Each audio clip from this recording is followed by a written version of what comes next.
सभी साथियों को स्वतंत्रता दिवस की 73वीं वर्षगांठ की बहुत सारी शुभकामनाएं। जैसा कि आप लोग जानते हैं कि हर वर्ष की भांति इस वर्ष भी परम आदरणीय सहारा श्री जी का संदेश हमें प्राप्त हुआ है और उनकी प्रेरणा से ही हम भारत पर्व के रूप में 15 अगस्त और गणतंत्रता दिवस यानी 26 जनवरी को मनाते आ रहे हैं। और भारत पर्व के जरिए सहारा इंडिया परिवार ने देश के एक एक जन को छूने की और उन तक पहुंचने की कोशिश की है। सहारा इंडिया परिवार देश का इकलौता ऐसा व्यावसायिक प्रतिष्ठान है जिसने अपने लगभग 5000 कह सकते हैं कि प्रतिष्ठानों में, संस्थानों में जो हमारे ऑफिसेज हैं, हमने भारत माता का एक मंदिर स्थापित किया है और हम भारत माता को पूजते हैं। सबसे पहले मैं अपने मुख्य अभिभावक परम आदरणीय सहारा श्री जी का संदेश आप लोगों के बीच पढ़ूंगा।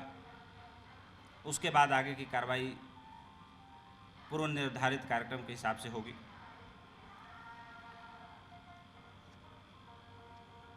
मेरे प्यारे प्यारे साथियों, स्वतंत्रता दिवस की 73वीं वर्षगांठ और अपने भारत पर्व के शुभ अवसर पर आप सभी को हार्दिक बधाई। साथियों, स्वतंत्र भारत के इतिहास में यह पहला स्वतंत्रता दिवस है जिसे हम बहुत ही मुश्किल हालात के बीच मना रहे हैं।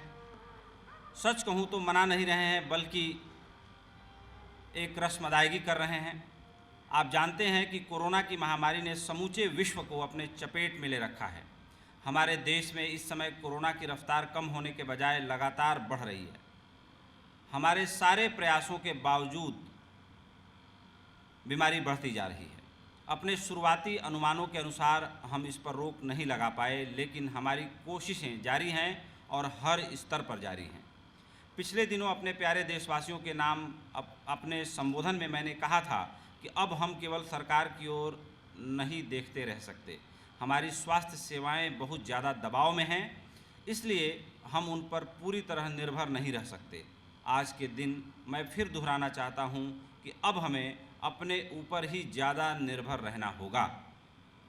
कोरोना के विरुद्ध लड़ाई में हमको स्वयं ही योद्धा बनना होगा। यहाँ योद्धा बनने का मतलब यह नहीं है कि दुश्मन आपके सामने है और आप लड़ाई में उसे चित कर देंगे। हमारा दुश्मन वह छुपा हुआ वायरस है जो दिखाई नहीं देता और हम पर कभी भी कहीं से भी हमला बोल सकता है। इसे हम पूरी तरह सावधान रहकर ही हरा सकते हैं। सुरक्षा के सारे उपाय अपनाकर ही हरा सकते हैं। लोगों को सुरक्षा संबंधी उपायों के बारे में ज़्यादा से ज़्यादा जागरूक करके हरा सकते हैं। और अगर आप ऐसा कर रहे हैं तो आप कोरोना के विरुद्ध लड़ाई लड़ रहे हैं और आप एक सच्चे योद्धा हैं। हम सबकी जिम्मेदारी है कि हम कोरोना को हराने के लिए स्वयं सच्चे योद्धा बन जाएं।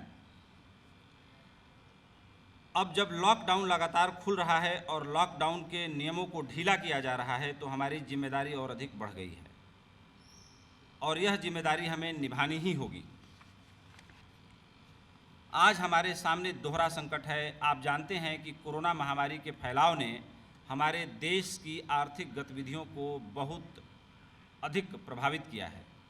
छोटे छोटे कर्मचारियों, व्यापारियों से लेकर बड़ी बड़ी कंपनियों तक सब इससे प्रभावित हुए हैं। हम भी इससे प्रभावित हुए हैं, लेकिन सहारा इंडिया परिवार होने के नाते हम इसे अपना पारिवारिक दायित्व मानकर, सामाजिक दायित्व मानकर और राष्ट्रीय दायित्व मानकर मौजूदा संकट से निपटने की कोशिश कर रहे हैं। और हम कोशिश कर रहे हैं कि हमारे परिवार के सदस्य कम से कम प्रभावित हों। जो कठिनाइयां हमारे सामने आई हैं, हमें उनका डटकर सामना करना है।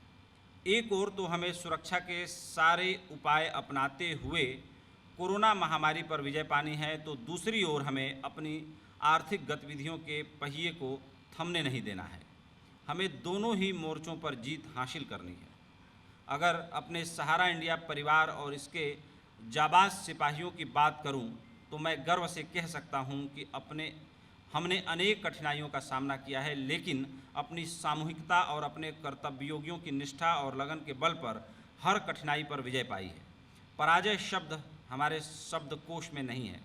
मैं अपने साथियों के समर्पण के बल पर कह सकता हूं कि हम कोरोना के विरुद्ध भी संघर्ष करेंगे, अपनी आर्थिक गतिविधियों को भी मजबूती के साथ विस्तार देंगे और इस तरह अपने सामाजिक और राष्ट्रीय कर्तव्य को पूरी ईमानदारी से निभाएंगे। भारत पर्व के इस अवसर पर आप लोगों के समक्ष मैं एक बार फिर अपनी बात दोहराना चाहता हूं, जो पिछले दिनों मीडिया और सोशल मीडिया के माध्यम से लगातार कहता आ रहा हूं। बात यह कि हम सोशल डिस्टेंसिंग का पूरा ध्यान रखें। मास्क आदि लगाने के अलावा सोशल डिस्टेंसिंग कोरोना को हराने का सबसे बड़ा औजार है। लेकिन जिस बात पर मैं जोर देता हूं वह यह है कि हम सोशल डिस्टेंसिंग तो करें, लेकिन इमोशनल डिस्टेंसिंग किसी भी सूरत में नहीं होनी चाहिए। सहारा इंडिया परिवार का सदस्य होने के नाते आप अच्छी तरह जानते हैं कि हमारा यह परिवार भावनाओं से जुड़ा हुआ परिवार है। भावनाएं हमें शक्ति देती हैं, ऊर्जा देती हैं, हमें साहस देती हैं। इसलिए आज के कठिन दौर में यह बहुत ज़रूरी है कि हम भावनात्मकता से एक दूसरे का सहारा बने, संबल बने। यह ऐसा वक्त है जहां हम स्वयं और हमारा कोई अपना किसी न किसी कष्ट में हो सकता है।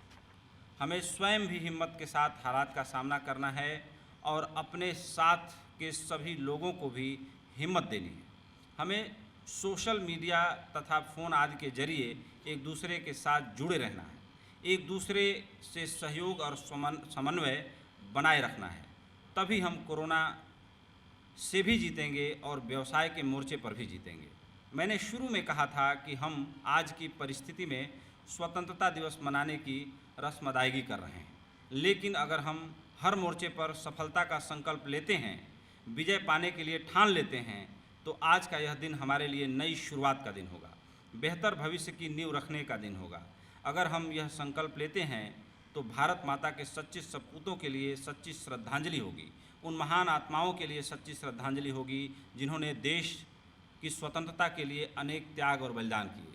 आज उनका स्मरण करते हुए हम सहारा परिवार के सभी साथीगण यह संकल्प लें कि हम सकारात्मक रहेंगे, जागरूक रहेंगे, सतर्क रहेंगे और पूरी निष्ठा से अपने कर्तव्यों का निर्वाह करेंगे।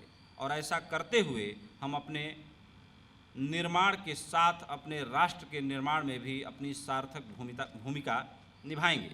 इन शब्दों के साथ मैं आपको भारत पर्व की एक बार पुनः बधाई देता हूं और आप सबके स्वास्थ्य, सुख और सबकी सामूहिक विजय की कामना करता हूं। मेरी शुभकामनाएं, मेरा प्यार और आशीर्वाद सदैव आपके साथ है। जय भारत, जय सहारा। सहारा प्रणाम, सहारा श्री।